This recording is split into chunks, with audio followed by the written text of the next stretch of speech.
Movie की शुरुआत में हम देखते हैं कि साल 1891 में बेन टैलबोट पर एक वेयरवुल्फ हमला करता है। बेन की फियांसी ग्वेन कॉनलिफ से बेन के गुमशुदगी के बारे में चिट्ठी मिलने के बाद शेक्सपियरियन एक्टर लॉरेंस टैलबोट घर वापस लौट आते हैं। लॉरेंस अपने पिता सर जॉन से मिलते हैं, जो उन्हें बताते हैं कि बेन की बॉडी मिल चुकी है, मगर वो बहुत बुरी हालत में है। एक लोकल पब में बैठकर लॉरेंस सुनते हैं कुछ लोगों का ये कहना है कि ये किसी जंगली जानवर का काम है। हालांकि कुछ लोगों का ये भी कहना है कि ये काम शहर के बाहर बसे हुए जिप्सियों का भी हो सकता है। एक और व्यक्ति कहता है कि 25 साल पहले भी एक ऐसी ही मर्डर हुई थी, मगर उसके पीछे एक वेयरवुल्फ का हाथ था। लॉरेंस को फ्लैशबैक्स आते हैं अपने फैमिली होम के बारे में, जहां पर उसकी मां सोलाना ने सुसाइड कर लिया था जब वो एक छोटा बच्चा था। लॉरेंस ने अपने पिता को अपनी मां की डेड बॉडी के सामने खड़ा रहते हुए देखा था, मगर बाद में उसे 1 साल के लिए लंदन के लैम्बेथ हॉस्पिटल में भेज दिया गया, ये सोचकर कि उस घटना को लेकर उसके मन में डिल्यूशंस जुड़ी हुई है। एक फुल मून नाइट में लॉरेंस शहर के बाहर बसे हुए जिप्सियों से मिलता है। उस शहर के लोकल लोग एक नाचने वाले भालू को किलर समझकर उसे ले जाने के लिए कैंप पर हमला करते हैं, मगर इतने में एक वेयरवुल्फ आकर लॉरेंस को काट लेता है। मलेवा नाम की एक जिप्सी लॉरेंस के चोट को सी रही होती है, मगर एक और जिप्सी कहती है लॉरेंस को मार देना ही सही रहेगा, इससे पहले कि वो किसी और को इन्फेक्ट कर दे। मगर मलेवा मना कर देती है, ये कहकर कि वो अभी भी इंसान ही है और उसका कोई लव्ड वन उसे इस श्राप से आजाद कर सकता है। लॉरेंस की चोटें बहुत जल्दी भर जाती है और उसके सेंसेस बहुत शार्प हो जाती हैं। उसके पिता के नौकर सिंह उसे सिल्वर बुलेट्स दिखाकर कहते हैं कि शहर में कोई वैशी दरिंदा आजाद घूम रहा है। इंस्पेक्टर फ्रांसिस एबरलाइन हाल ही में हुए मर्डर्स की इन्वेस्टिगेशन करने आते हैं और लॉरेंस के मेंटल हिस्ट्री के बारे में जानने के बाद उन्हें लगता है कि इन सब के पीछे लॉरेंस का ही हाथ है। इतने में ग्वेन की सेफ्टी के लिए लॉरेंस उसे दूर भेज देता है।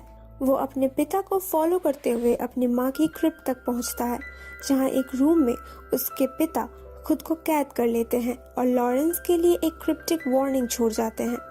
लॉरेंस बहुत दर्दनाक तरीके से वेयरवुल्फ में बदल जाता है और उसके बाद जंगल की तरफ भागकर वहां के हंटर्स को मार डालता है। अगले दिन सुबह एबरलाइन लॉरेंस को अरेस्ट करने के लिए वहां आता है और उसे लैम्बेथ में वापस लाया जाता है, जहां एडवांस ट्रीटमेंट के नाम पर डॉक्टर वेनेगर की निगरानी में लॉरेंस पर अनगिनत टॉर्चर होते हैं। सर जॉन लॉरेंस से मिलने आते हैं और उससे कहते हैं कि 25 साल पहले जब वो इंडिया आए थे तो उन्हें लाइकेंथ्रोपी से इन्फेक्टेड एक लड़के ने काट लिया था। लॉरेंस को एहसास होता है कि उसके पिता ने ही वेयरवुल्फ के रूप में उसकी माँ और भाई को मार दिया था।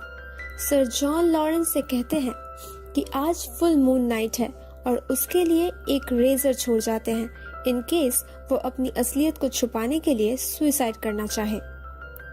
उस दिन शाम को लॉरेंस को केस स्टडी के रूप में प्रेजेंट करते हुए डॉक्टर वेनेगर एक लेक्चर रखते हैं, जहां पर लॉरेंस खुद को वेयरवुल्फ में बदल लेता है और उसे मार डालता है और फिर पूरे लंदन में तबाही मचाना शुरू कर देता है और उसे पकड़ने के लिए एबरलाइन उसका पीछा करता है।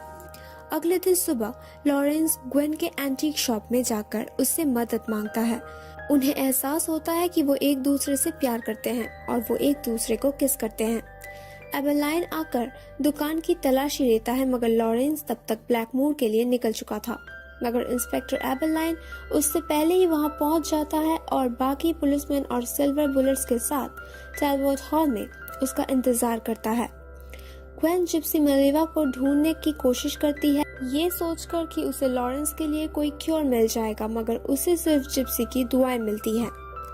लॉरेंस टैलबोट हॉल में आकर सिंह और कांस्टेबल कार्टर की डेड बॉडी को देखता है और सिंह की सिल्वर बुलेट्स को रिवॉल्वर में लोड करके अपने पिता को शूट करने की कोशिश करता है, जब उसे पता चलता है कि उन कार्ट्रिज से सालों पहले ही उसके पिता ने पाउडर निकाल लिया था। दोनों वेयरवुल्फ्स में लड़ाई शुरू हो जाती है, जिसकी वजह से टैलबोट हॉल में आग लग जाती है, मगर लॉरेंस लड़ाई जीत जाता है ग्वेन और एबेलाइन वहां पहुंचते हैं और एबेलाइन उसे शूट करने की कोशिश करता है, पर ग्वेन उसे रोक लेती है और उसी वक्त लॉरेंस एबेलाइन को काट लेता है। लॉरेंस, जो कि अब पूरी तरीके से एक वेयरवुल्फ में ट्रांसफॉर्म हो चुका है, ग्वेन का पीछा करता है और उसे पकड़ लेता है। ग्वेन उससे रिक्वेस्ट करती है और लॉरेंस उससे पहचान लेता है और तभी वहां पुलिसमैन आ पहुंचते हैं, जिससे कि लॉरेंस डिस्ट्रैक्ट हो जाता है और ग्वेन उसे सिल्वर बुलेट वाली रिवॉल्वर से गोली मार देती है। लॉरेंस अपनी इंसानी रूप में वापस आ जाता है और ग्वेन को उसे आजाद करने के लिए शुक्रिया कहता है और उसकी बाहों में दम तोड़ देता है। मूवी के अंत में हम देखते हैं टैलबोट हॉल जल रहा है और दूर से एक भेड़िए की आवाज सुनाई देती है।